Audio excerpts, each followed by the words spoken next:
Prime news watch میں ناظرین ایک بار پھر آپ کو خوش آمدید کہتے ہیں، اور پروگرام کے اس مرحلے میں ہم بات کریں گے کہ سندھ کے مختلف علاقوں میں سیلاب نے بدترین تباہ کاریاں مچائیں۔ پورے ملک میں 20% سے زائد علاقہ زیر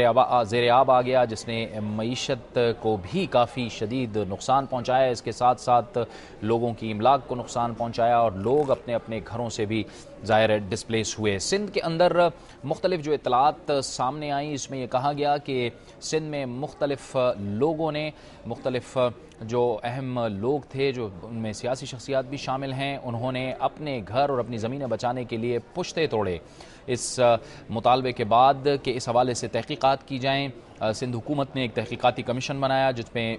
3 ممبران تھے۔ اب اطلاعات یہ آئی ہیں، آج سندھ کے وزیر قانون ایاز سومرو نے یہ بتایا ہے کہ 2 ججز نے اس کمیشن میں شرکت سے انکار کر دیا ہے۔ کیا اس کی وجوہات ہیں، اس بارے میں ہم مزید جانیں گے کراچی میں دنیا نیوز کے نمائندے رفیق بھٹو سے۔ جی رفیق، یہ جو 2 جج صاحبان ہیں، انہوں نے شرکت سے معذوری ظاہر کی ہے، کیا وجوہات سامنے آئی ہیں، کیا بتایا ہے سندھ کے وزیر قانون نے؟ جی، کل وزیر اعلیٰ سندھ نے اپنے سیلاب پر جنرل ڈسکشن تھا سندھ اسمبلی میں، اس کو سمیٹتے ہوئے پالیسی اسٹیٹمنٹ دیا تھا، جس میں انہوں نے صوبے میں جوڈیشل کمیشن جوڑنے کا اعلان کیا تھا، اور اس کے لیے 2 ریٹائرڈ ججز کے نام انہوں نے اعلان کیے تھے، جس میں پہلا جج تھا جسٹس ریٹائرڈ عزیز اللہ میمن، اور دوسرے تھے جسٹس ریٹائرڈ روشن علی عیسانی۔ تو اس میں آج صبح وزیر قانون قائد حزب اختلاف کے چیمبر میں آئے اور انہیں کہا کہ جی ایک نام آپ نے جو دیا تھا جسٹس عزیز اللہ میمن کا، تو اس سے ہم نے رابطہ کیا تو وہ تو جا رہے ہیں حج پہ اور وہ اویلیبل نہیں ہے، جبکہ دوسرے جو جج ہیں جسٹس روشن علی عیسانی وہ بیمار ہیں اور ان کی صحت انہیں گھومنے پھرنے کی اجازت نہیں دے رہی اور انہیں لیگ پرابلم ہے۔ تو اس کے بعد پھر انہوں نے وہ دونوں نام جو ہیں وہ واپس لے لیے اور سندھ اسمبلی کو کہا کہ جی اسپیکر کو کہا کہ جی کیونکہ یہ اعلان سندھ اسمبلی میں وزیر اعلیٰ نے کیا تھا، اب سندھ اسمبلی اس کے لیے کمپیٹنٹ فورم ہے، وہ ہمیں اجازت دے تاکہ ہم آپس میں جتنے بھی اسٹیک ہولڈر ہیں، پارلیمانی گروپس ہیں، وہ آپس میں بیٹھ کر 2 نئے ججز کا تقرر کریں جو نوٹیفیکیشن کے 15 دن کے 3 ہفتوں کے اندر وہ رپورٹ دیں، اور ان ججز کو سندھ سیکریٹریٹ میں دفاتر دیے جائیں گے اور 5 لاکھ روپے فی جج کو ماہوار پیکیج بھی دیا جائے گا۔ جی جاوید، اور یہ اب جب دوبارہ کمیشن بنے گا تو یہ کب تک بننے کا امکان ہے اس کا؟ جی، آج رات کو لیڈر آف اپوزیشن اور ایم کیو ایم کے پارلیمانی لیڈر سید سردار احمد اور وزیر اعلیٰ وزیر قانون کا اجلاس ہوگا کسی بھی وقت، جس میں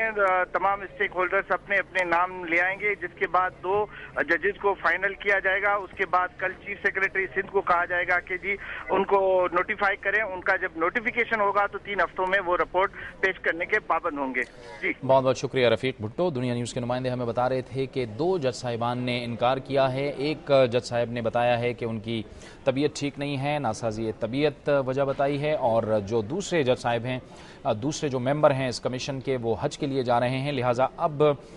دوبارہ سے ان کا یہ کہنا تھا کہ ایک نیا تحقیقاتی کمیشن بنایا جائے گا۔ اس تحقیقاتی کمیشن کی ترجیحات کیا ہوں گی، کس طرح سے یہ کام کرے گا اور کب تک یہ دوبارہ بنے گا، اسی پر ہم بات کریں گے، اور اس کے لیے ہمیں جوائن کیا ہے متحدہ قومی موومنٹ کے رہنما سید سردار احمد نے، جو اس وقت ہمارے ساتھ ٹیلی فون لائن پر ہیں۔ جی سردار صاحب، آپ نے بھی اس تحقیقاتی کمیشن کے حوالے سے کوئی نئی تجاویز دی ہیں، وہ تجاویز بتائیے گا اور مزید بتائیے گا کہ انکوائری کا کیا سلسلہ ہوگا؟ دیکھیے، آج یہ موضوع زیر بحث آیا تھا، چونکہ ہم ریلی میں نہیں تھے اور انہوں نے یہ فیصلہ کیا تھا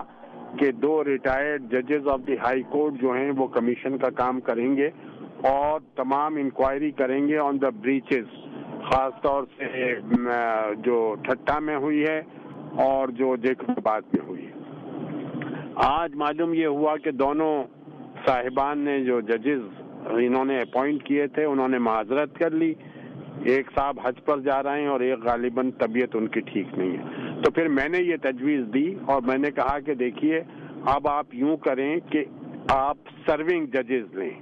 ناٹ ریٹائرڈ ججز بٹ سرونگ ججز، those who are already serving, وہ آپ chief justice of high court سے رابطہ کر لیں چیف منسٹر صاحب، اور ان سے صلاح مشورے کے بعد 1 یا 2